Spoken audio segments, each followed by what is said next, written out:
contestar algunas vinculadas un poco a cuestiones macroeconómicas más generales que se plantearon y luego le cederé la palabra a Raúl Rigo y a Eduardo Setti para comentarios de otras preguntas que han hecho.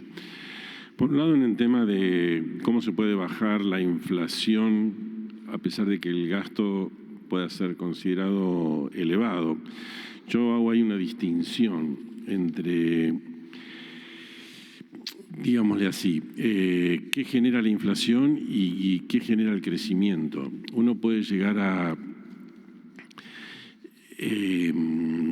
tener un mismo nivel de inflación con distintas estrategias de impuestos y gastos. O sea, nosotros tenemos una alta inflación que no tienen los países, no lo tienen los países ni los pobres ni los desarrollados, no lo tienen los países que tienen gobiernos más de izquierda, que tienen gobiernos más de derecha. La inflación es esencialmente un fenómeno de desequilibrio en el mercado monetario, sea por aumento de la oferta o por disminución de la demanda, pero no por la composición de lo que es ese déficit. O sea, uno puede decir que el gasto público, típicamente una orientación, llamémosle más liberal, puede decir que el gasto público suele ser más improductivo que el gasto privado y, por lo tanto, abocar por políticas que bajen el gasto y que bajen los impuestos para un mismo nivel de déficit. Típicamente una discusión histórica en Estados Unidos entre el Partido Republicano y el Partido Demócrata. El Partido Republicano queriendo bajar gastos y queriendo bajar impuestos, el Partido Demócrata propendiendo a subir más gastos y subir más impuestos. Eso es una discusión que hace a cuestiones de distribución, de equidad, etcétera, a cuestiones de crecimiento, porque uno puede cuestionarse cuáles son las mejores medidas de gasto y de impuestos para que el país crezca mejor. Y también puede cuestionarse cuáles son las mejores medidas de gastos e impuestos para que haya una distribución que la sociedad o el Parlamento o la política considere más justo. Entonces, son dos niveles distintos de discusión. Nosotros, lamentablemente, no podemos hacer una discusión inteligente de ese tema, porque todavía estamos enredados en déficit altísimos que no podemos financiar y que generan altísima inflación. Entonces, es una prioridad ir bajando la inflación, que significa que es equivalente a decir es una prioridad a ir bajando el déficit. Incluso diría, un poco provocativamente, que si aumentar impuestos, cosa que podemos decir que es en un país agobiado por los impuestos, sería una mala medida. Si pensamos que con eso bajamos el impuesto inflacionario, puede terminar siendo una buena medida, porque el impuesto inflacionario trae enormes problemas. Aparte que lo castiga más a la gente más vulnerable, trae una enorme cantidad de distorsión. Entonces, yo diría que son dos discusiones que, a mi juicio, son diferentes. Por lo tanto, es compatible.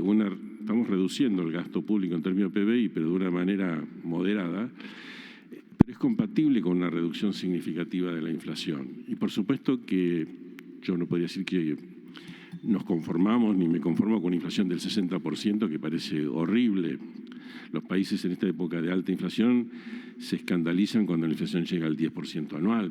Entonces nosotros estamos diciendo de hacer un gran esfuerzo para llegar al 60%, lo cual debería ser teoría fácil, porque ya les vuelvo a decir, no se necesita, hay quienes piensan, se necesita primero crecer y después bajar la inflación. Eso es contra toda la evidencia teórica y empírica. Hay países que les va mal, que no crecen, hay países que tienen enormes discusiones políticas, grietas, etcétera, etcétera, pero no tienen inflación, no resuelven los problemas con la vía fácil de la inflación, que es fácil hasta cierto punto, pues ya vemos lo difícil que es para la vida de los ciudadanos, de las empresas, de los trabajadores. Entonces, distinguirían entre esas dos cuestiones y vuelvo al punto de que considero totalmente realista y factible, a partir de este presupuesto, poder bajar la inflación cercana al 100% a una zona del 60%, haciendo cosas adicionales a la parte fiscal, porque obviamente estamos con una inercia muy grande y ello amerita ciertas políticas de ingresos en las que está trabajando activamente el gobierno para bajar un poco esa inercia. no digo que eliminarla, pero cuando pensamos en bajar del 7% de inflación al 4%, no es al 0%, sino es al 4%, compatible justamente 4% mensual y 60% anual, y ese es el desafío inmediato. Voy ahí a una cuestión relacionada que planteaba el senador Zimmerman, que tiene que ver con planes de estabilización. Obviamente no estamos inmersos en un plan de estabilización que tiene otras características, en general son cosas más completas para llegar justamente a una inflación que en Argentina debería ser del 5, 7, 8, 9% anual. No estamos en eso.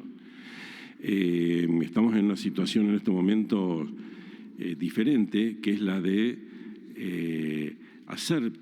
tomar medidas en distintos frentes que permitan esa baja de la inflación, ¿sí? Un plan de estabilización mucho más duro en términos de bajar la inflación requeriría políticas fiscales más, digámosle, más fuertes en términos de eliminar el déficit fiscal, o políticas, o bajarlo mucho más de lo que estamos bajando ahora, o distintas políticas cambiarias, monetarias y mismo de ingresos para ese resultado. No es esto lo que está en estos momentos en juego. Creo, cuando el ministro hacía referencia al ministro, que teníamos una situación pre-hiperinflacionaria en julio. La situación se había desbordado y el riesgo de hiperinflación era bastante elevado.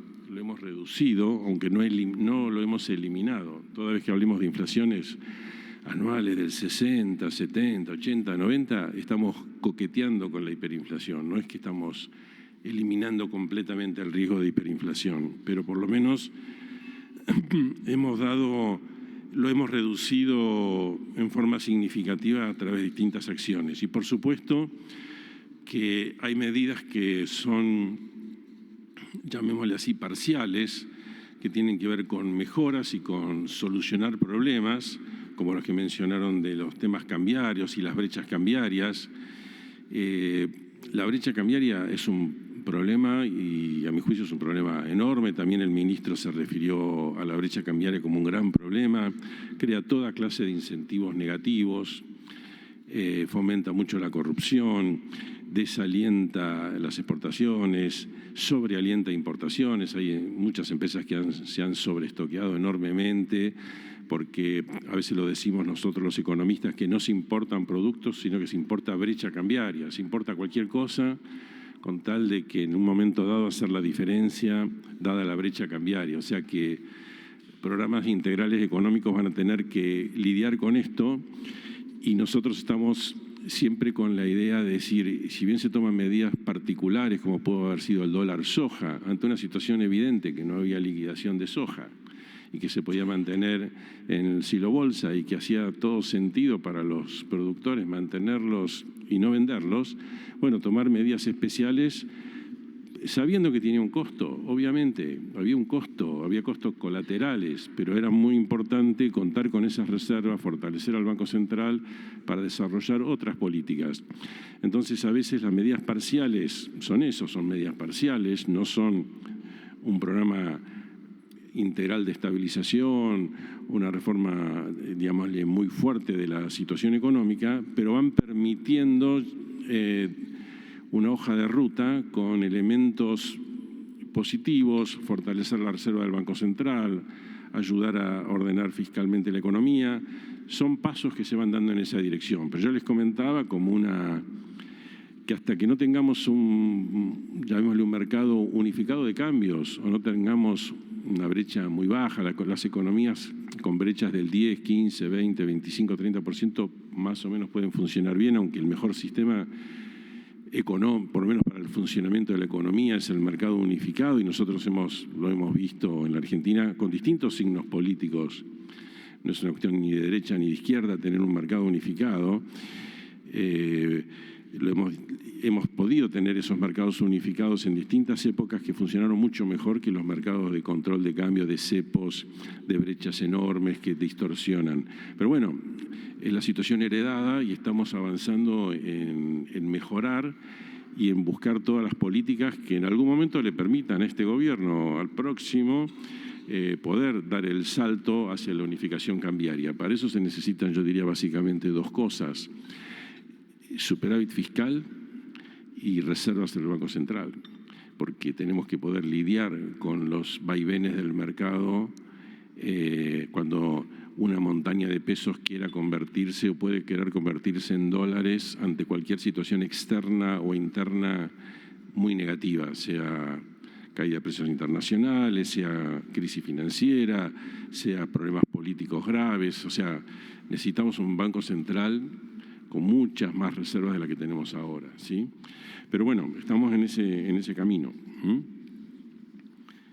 Entonces, si querés, Raúl, contestar algunos temas específicos. Yo tengo una sola, pero contesta vos. Bueno, gracias.